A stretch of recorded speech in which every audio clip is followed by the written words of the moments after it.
Today's topic of discussion is antibiotic, and I have chosen tetracycline, tigecycline, and chloramphenicol for today's discussion. But it is extremely difficult to cover all three antibiotics in a single presentation. So I have decided to concentrate only on tetracyclines and tigecycline. Tetracycline and tigecycline, both of them are bacteriostatic in nature. They are acting by inhibiting bacterial protein synthesis, hence they are showing static action. And all three of them, tetracycline, tigecycline and chloramphenicol, are broad spectrum antibiotics. But if somebody asks you, name two classical broad spectrum antibiotics, you will only name tetracyclines and chloramphenicol. Tigecycline is structurally similar to tetracycline, but basically it is resistant to different organisms, and hence it proves to be better than most of the tetracycline group of drugs.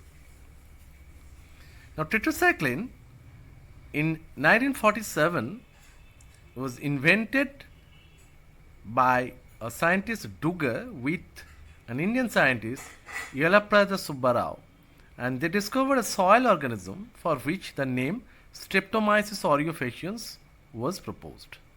When grown in culture broth, a golden yellow antibiotic was elaborated, and that was named aureomycin, and that was the first tetracycline group of drugs invented in this world, and that is also known as chlortetracycline. In 1950, Finlay and his associates isolated a new actinomycete, that is Streptomyces rhymosus, from which tetracycline was isolated. Later on, in 1952, the chemical structure of these two antibiotics was determined, and oxytetracycline was developed from tetracycline.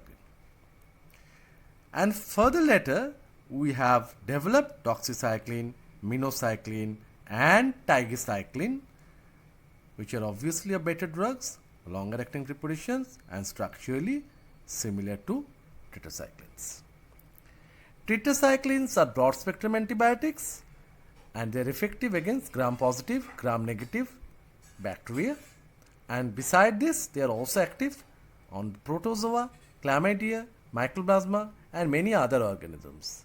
And this is the reason why they are termed as broad spectrum antibiotics. The antimicrobial activity of most tetracyclines are similar, except that the tetracycline resistant strains may be susceptible to newer ones like doxycycline, minocycline and tigecycline.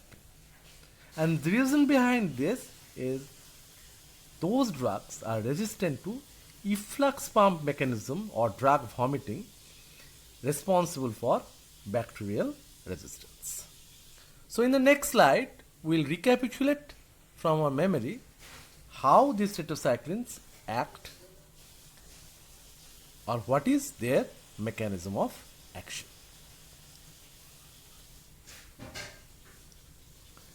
I have already discussed, while discussing protein synthesis inhibitors, the basic mechanism of all four group of drugs. Now I am only concentrating on the drug number 2, which is located in the second one inside the circle colored red, and it is shown how tetracycline is inhibiting the protein synthesis. Tetracycline bind reversibly to the 16S rRNA of the 30S subunit and prevent binding of amino acyl tRNA to the A site on the mRNA ribosome complex.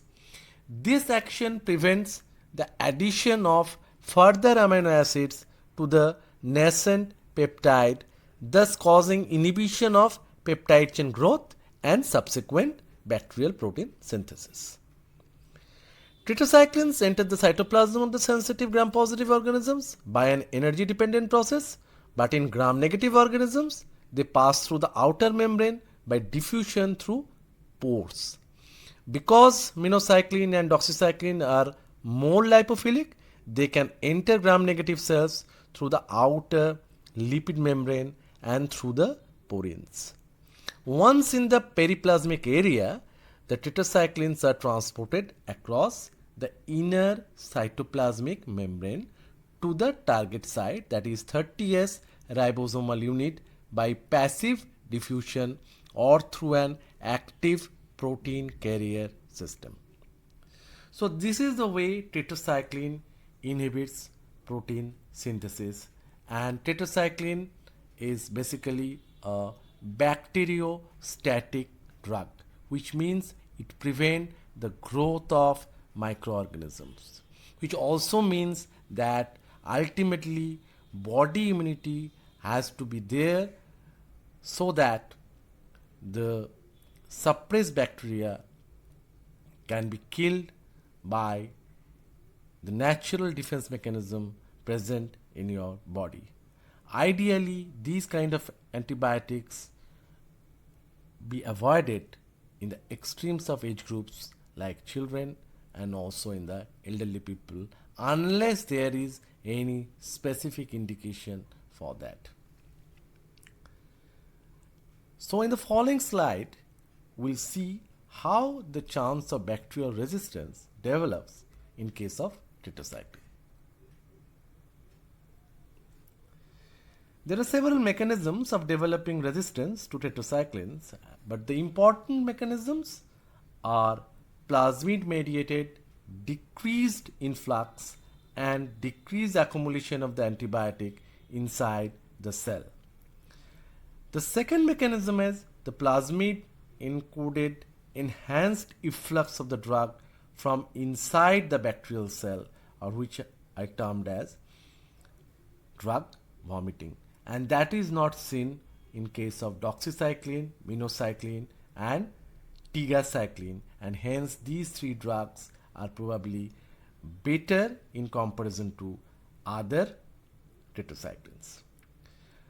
The third one is the plasmid mediated production of protein that protects the ribosomal binding site and prevents the binding of tetracyclines to the ribosomes. And the fourth one, which I have mentioned here, is enzymatic inactivation of tetracyclines. Now in the next slide, we will compare 4 different tetracycline group of drugs on the basis of their duration of action, on the basis of their concentration in different sites, and we'll go through the slides and see the table and compare between different type of tetracyclines. So in this slide, you will see a relative comparison between the tetracycline, oxytetracycline, doxycycline and minocycline. And you will see that the action in the last point, the action, that means the duration of action of tetracycline and oxytetracycline, are shorter in comparison to doxycycline and minocycline, which are longer acting preparations. All 4 group of drugs can be given orally, but injectable preparations are available in case of tetracycline and doxycyclines. The penetration at the CSF level is higher in case of minocycline. Plasma protein binding is very high in case of doxycycline, and absorption is seen better in case of doxycycline and minocycline.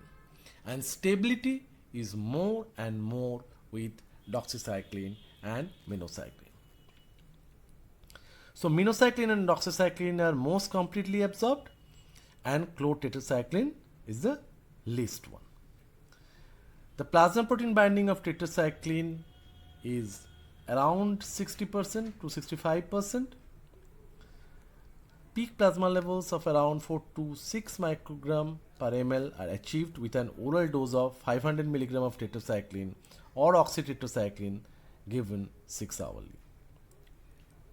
Now, so from here, you may get a question in the theory paper that why doxycycline is preferred over tetracycline. So there are different reasons. The first one is it's a longer acting preparation. The second one is its absorption is not affected by food intake because food inhibits absorption of tetracyclines. Thirdly, all tetracyclines except doxycycline accumulate in patients with decreased renal function. Hence, a person who is suffering from renal failure, you can prescribe the drug like doxycycline, which is not going to be accumulated, and renal impairment is not a contraindication for the prescription of doxycycline. And it's a longer acting preparations, so plasma protein binding is pretty high, so it's always better than tetracycline.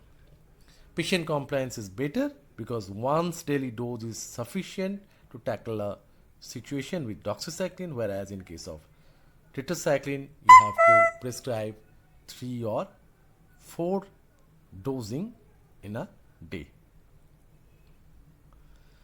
Tetracycline do not bind to form bone but incorporated into calcifying tissue forming bone and into the dentine and enamel of unerupted teeth, which explains their adverse effect, which I am going to explain later if they are taken during childhood when formation of new bone and new dentition occurs.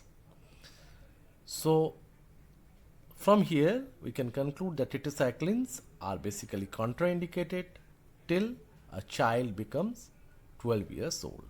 So these group of drugs are mostly contraindicated in children unless there is any specific indication. From here in this slide we can classify tetracycline into 3 types: the short acting, intermediate acting and long acting. The intermediate acting are not used nowadays, hence it's not used in this table. Those drugs are demiclocycline and methocycline. This action will persist around 12 hours. Whereas the long acting preparations are doxycycline and minocycline, where almost 18 hours of action is observed in the clinical practice. Whereas short acting preparations are chlortetracycline and tetracycline, where duration of action is around 6 hours. Hence 3 to 4 doses are given in a particular day. Tigecycline, which I mentioned, is probably the best possible antibiotic, which is not tetracycline, which is basically a glycyl cycline but structurally similar to tetracycline, has a half-life of around 36 hours. So remember, tigecycline is a drug which has a half-life of 36 hours. Next slide please. So these are different clinical uses of tetracycline, and it starts with mycoplasma infection.